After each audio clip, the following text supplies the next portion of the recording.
President Goodluck Jonathan, former Mozambican President Felipe Jacinto Nyusi, and ECOWAS mission head Isifu Baba Brahma Kamara. The observers said the election was peaceful and orderly. They, however, condemned the military's sudden announcement of a coup as the country awaited official election results.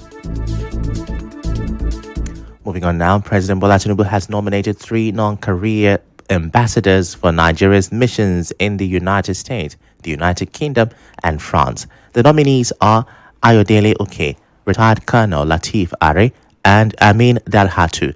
Tinubu's special advisor on information and strategy, Bayo Onanoga, said on X that the appointment will be finalized after the Senate screens and approves them.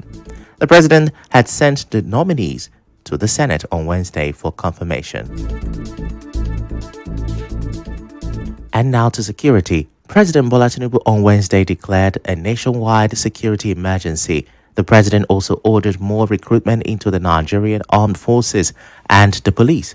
The police, he says, will recruit an additional 20,000 officers. The president says he has already approved upgrades to police training facilities and has now allowed security agencies to use NYSC camps for training. Tinubu adds that officers being pulled from VIP guard duties will get intensive crash training to prepare them for deployment to areas facing serious security challenges. He is also asking the National Assembly to review current laws so that states can set up their own police forces to help tackle rising insecurity in the country. While still on security, President Tinubu is urging herders to stop open grazing, give up illegal weapons, and embrace ranching as part of a national plan to reduce farmer-herder clashes in the Middle Belt. He asked herder groups to work with the Ministry of Livestock, modernize livestock practices, and use government support for ranch development. The call comes as violent attacks and kidnappings continue in parts of the country. And at the National Assembly, the Senate has passed a resolution making kidnapping a form of terrorism. They say the Terrorism Act should be changed so that anyone convicted of kidnapping can get the death penalty.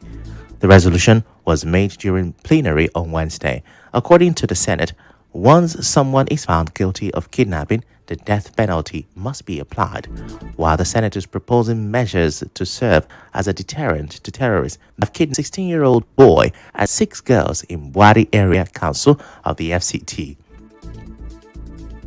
The village borders Kaduna State. A resident, Suleiman Shuaibu, told Daily Trust that armed bandits with AK-47s stormed 2 houses around 9:47 p.m. on Wednesday, shooting into the air and taking the teenagers. The girls are between 17 and 23 years old. He said the attack caused panic in the community, adding that vigilantes tried to stop the bandits but were overpowered. Some residents fled their homes afterwards.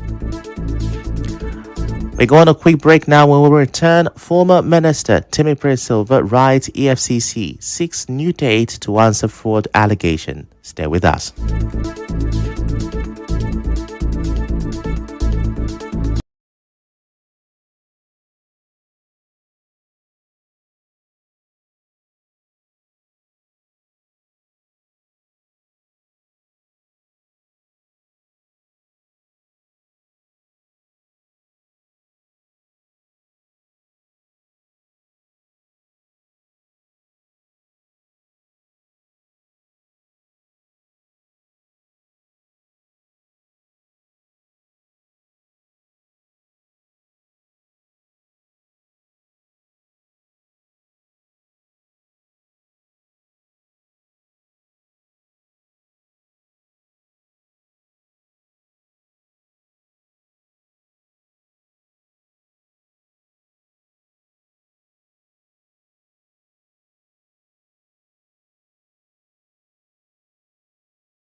trafficking, abuse of underage girls, and unregulated surrogacy in the state.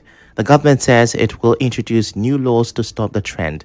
Secretary to the state government, Dr. Benibo Anabraba, said this during a meeting with a team from NAPTIP, led by the Assistant Director of Intelligence for Rivers State, Ikediashi Mwamaka. Anabraba praised NAPTIP protect vulnerable people, but said recent reports from some orphanages and care homes are very disturbing. And now to environmental concerns. The Secretary of the Bile Council of Chiefs in Degema local government area of Rivers State, Luckyman Igila, says there is a suspected gas leak in the area near a flow station. Igila told correspondents in February that they reported the gas leak to the authorities, but nothing has been done for more than 10 days. VAJIV, they should come in and check there before this thing will just blow off. As we know, there have been fires in several oil locations. It's affecting various communities because if it happens, it's going to affect most of our satellite communities. There's a satellite community very, very close to the station, Gogobama. If it happens, nothing will be spared there. We are calling on Lozra to come in immediately. So we expect them to have acted because the thing is spreading, it keeps spreading.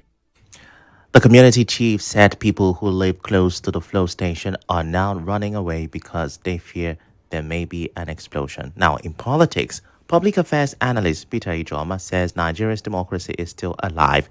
Ijoma, in an interview with correspondent Bioruware, says there is still for the Nigerian people, ADC and the PDP. It's an indication that, yes, it's to the Commission requesting that the agencies over an alleged $14.8 million US fraud case.